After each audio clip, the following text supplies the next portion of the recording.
Today I am going to talk about something that I know that a lot of you have been curious about because it has come up a lot in the comment section, and I have tried to explain it as well as I can in the comment section, but I've known for a while that I wanted to make a video about it, and today is the day. Today I am going to be talking about what the diagnosis process was like for me as a 37-year-old woman who was diagnosed as being autistic later in life. Now, for anyone who's new here, I went into this as a mom who has 3 autistic daughters, and the day that I received my diagnosis, I also found out that one of our sons is also autistic. So I have 4 autistic children, and now me too. So that's just a starting point about our family for anyone who is new here. And I had someone say the other day that it's not hereditary, and oh my gosh, I rolled my eyes so hard.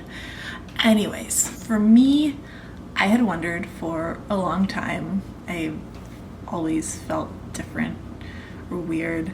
I remember in college getting out of classes because my college was very, very based on conversation. We had to talk in class, which was extremely painful for me.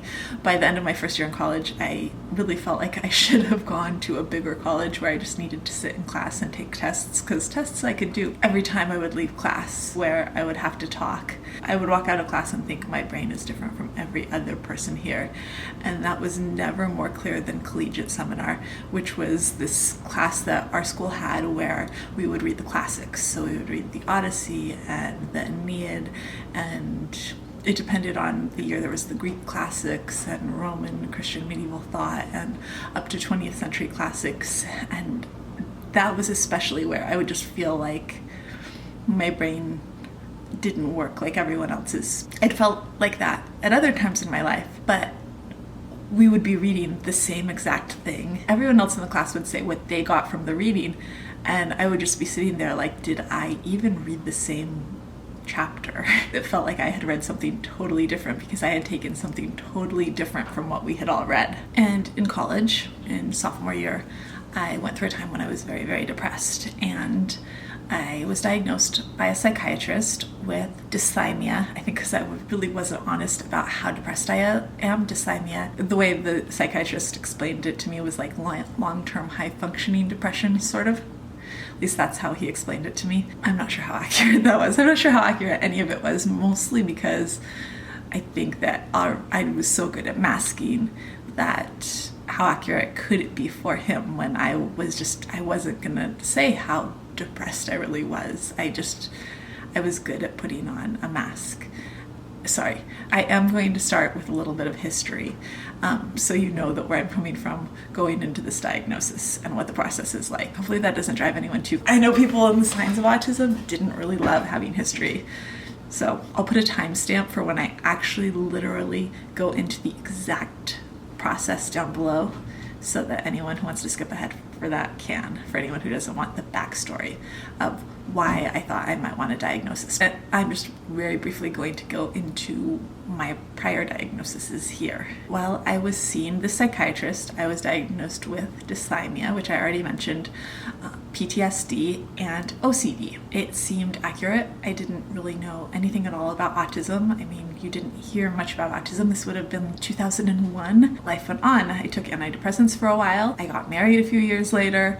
I started having kids. When I am pregnant or nursing, I am not depressed at all. My depression and anxiety goes completely away. I know a lot of people have depression and anxiety that is worse when they are pregnant or postpartum. For me, whatever the magical hormones of pregnancy and nursing are, it completely vanishes for me, which is very, very nice. And so I had a magical 11 years where I was not depressed and I was not anxious. 6 months after I weaned Tessie and I was no longer nursing or pregnant, it all came crashing down, and I was very, very tired and very, very depressed and very, very anxious all the time. I realized what was happening, and I realized that it wasn't actually gone, because for those 11 years I thought it was just gone. I thought I was just better. I thought I was just not depressed anymore. That was not the case for me. I went to see my doctor and I started taking antidepressants, and it took a while to find the right antidepressant, which for me is sertraline, and it took a while to find the right dose, and we finally found the right dose, and I started feeling like a human being again. And then sometime in the last year, I was watching videos with Sadie, and she was interested in autism videos because of her sisters. But then she started saying, you know, that sounds just like me. It sounds just like me. And I would think, yeah, this sounds a lot like me too. But I didn't really think I would ever be able to get diagnosed. I didn't really imagine that our insurance would ever pay for it, and I didn't really think that there was much point in talking to my doctor about it. I thought maybe someday we'd save up enough money and I would be able to go and get a diagnosis from the university where we have most of our doctor's offices, but that seemed very far away off. And so I just kind of pushed it to the back of my mind, thinking, yeah, maybe in 5 or 6 years, but not now. Like, that's not something that we have extra money for. And so I just kept pushing it off. Then Sadie asked about it, and I figured that since Sadie's a kid, there was probably more of a chance that we could do that for her. And so when she asked, we talked to her doctor, and she went in and she got the diagnosis very, very easily. And that kind of was like a light bulb moment for me, because I thought if Sadie could get it very easily, Sadie and I have a lot in common. She reminds me a lot of myself when I was her age. If she is autistic, there's probably a stronger possibility that I also am. I thought about it probably for another 4 months, and I had a doctor's appointment. I needed to make a doctor's appointment for a med refill. Okay, so I was supposed to see my doctor to talk about meds and how they were working out in February 2019. Here we were approaching January 2020, and I had not found the time to make an appointment because it was kind of one of those things, meds were working out really well and everything was going well, and I just kept thinking I'd do it the next month and the next month and the next month, and I never did. And he had done a 12-month refill, so I hadn't needed to go in. Before that, I was seeing him like every month just to adjust things, but then they were going so well, and every month I had like 5 doctor's appointments or 8 doctor's appointments or so many doctor's appointments for the kids. It was always something. I was always making an appointment for someone else. It's just hard sometimes to make one for myself. But now I was going to run out of the prescription soon, and I was starting to get nervous because sometimes it can take a really long time to get in to see my doctor. But this time I called. They said that they had an appointment in 4 days if I would pay the $35 after hours convenience fee to see him at 5:30. I basically said I don't want to run out of this prescription because I know what it can feel like to just go off an antidepressant all at once, and it can make you really sick. And so I said, okay, I'll be there. I went in and I talked to him about my antidepressants. Everything was good with that. I got the refill, and then at the end of the appointment, in a very nervous way, I said, hey, I was just wondering what you thought the chances were that I might be autistic. And he said he thought it was extremely likely, and I asked if he would write me the referral, and so he wrote the referral. That was that. He wasn't sure. He had not really done this for an adult, with the main reason being I had all these kids that were autistic. I mean, yeah, I had other signs too, the main one being anxiety that he could actually like explain as a reason to the insurance, because the other reasons weren't really quantifiable as reasons he could explain to the insurance. He put it down and he sent it in as basically anxiety, and she has 3 autistic kids, and here we go. I was like, but there's other reasons too, and he was like, yeah, but these are really the reasons that make sense to the insurance. I waited, and then I got a call from them scheduling Patrick's appointment, which had been put through the month before by his doctor. And when I made that appointment, I said, hey, just so you know, you're going to get a referral from me sometime, and don't just throw it out if my insurance says no. If you could call me and just let me know how much it would be if they say no. She said, okay, I'll make a note of it. And then the next thing I knew, I was getting a call from them to schedule it. Everything had gone through and everything was a go. Patrick's appointment was one day and my appointment was about a week later. I went to Patrick's appointment. Basically, it's the same doctor who does all the autism appointments. She had seen Sadie, so now she was seeing Patrick, and then she would be seeing me. So she was kind of getting to know our family, which was really cool. The actual appointment, I know I've been talking for a while now. Let's get down to business. This is what the actual appointment was like.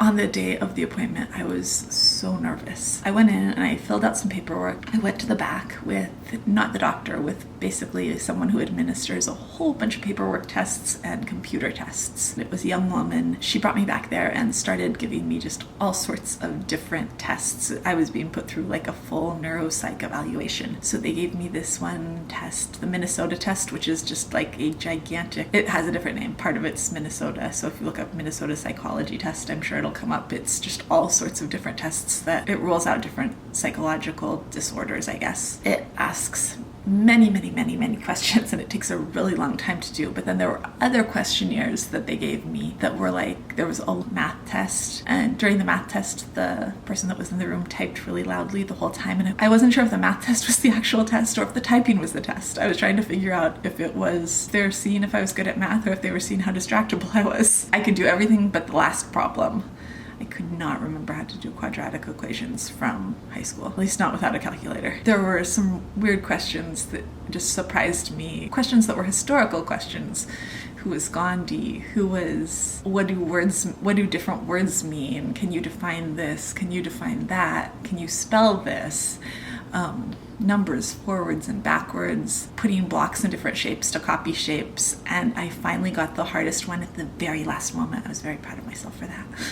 The only part that I really didn't like was apparently part of the ADHD test, because I looked it up afterwards. I remembered what the computer said on it when it came up on the screen, and I looked it up afterwards, and it was this test where they put me in a computer room. An X came up on the screen along with different letters, and when it was an X, I'm so distractible. There are two bright red name. Oh, I hate it when my brain does this. Sorry. Okay, cut that out. Still distracting me. This is ADHD. Bright red birds. Okay, focus. So for the ADHD test, they put me in a computer room, and I was supposed to press the space bar, and if it was an X, I wasn't supposed to press the space bar, and if it was any other letter, I was, and they'd go really, really fast, and I would press the space bar, then not for the X. And I was like the greatest failure ever. I could not press the space bar for the X. I would like sit there and be like, don't press it, don't press it, don't press it. And almost every time I pressed the space bar, which was when I began to wonder, do I actually have ADHD? Which, yes, I do. Which was not anything that I ever suspected before that moment. Because no matter how slow I went, no matter how hard I tried, I would still press that space bar every single time. It was so weird. I guess it's an impulsive thing. I don't know. Massive fail in that area. There was another one. All of the ones on the computer were just massively boring. There was another one where you heard tones and pressed the keyboard. If you heard the tone, a high tone and a low tone, they were intended to be incredibly boring, and you'd sit there and press the keyboard when you're supposed to. And I guess it's whether or not you can keep your attention. And I guess I didn't do very well on those. Obviously, since apparently I have ADHD. I felt like I did okay saying numbers that were said to me forward, but I felt like I did really, really badly saying the numbers that they said to me backwards. And a whole bunch of memorizing, like they'd give me a list of words, and then I had to say like the animals or the items in the room, stuff like that. It was a lot of things like that. After all of that, hours of that, probably 4 hours of tests like that, paper tests, memorization tests, asking questions, a lot of can you elaborate on that? Can you elaborate on that? No, I can't. For what words mean. I would try to elaborate most of the time, but sometimes it was like, I don't know. How are these words the same? Is this the SATs? Should I have studied for this? Then the doctor wasn't there yet, so the person that was given all the tests had me sit down, and she asked me why I thought I might be autistic. And I went over the whole entire things. I'd come prepared. I had a Google document on my phone, and it was like 2 pages long, and I went through the whole entire list. And that is going to be a different video, but I went through the whole entire list of like my entire life, every reason I thought. And when I went to the end, she's like, oh, the doctor's here. She goes, I don't think she'll need you to go over all this with her. And I was like, okay, if she wants me to, I can. I was totally okay with talking about it with anyone, obviously. Then she came in the room, and she did want me to go over it with her again, and so I went through everything with her, and that was pretty much it. At the end I said, sometimes I feel like that OCD diagnosis when I was in college wasn't super accurate, and she said she was thinking the exact same thing, and I said that it was more of an ASD thing, and she said yep. And so I left that day feeling really confident that I was probably going to be diagnosed.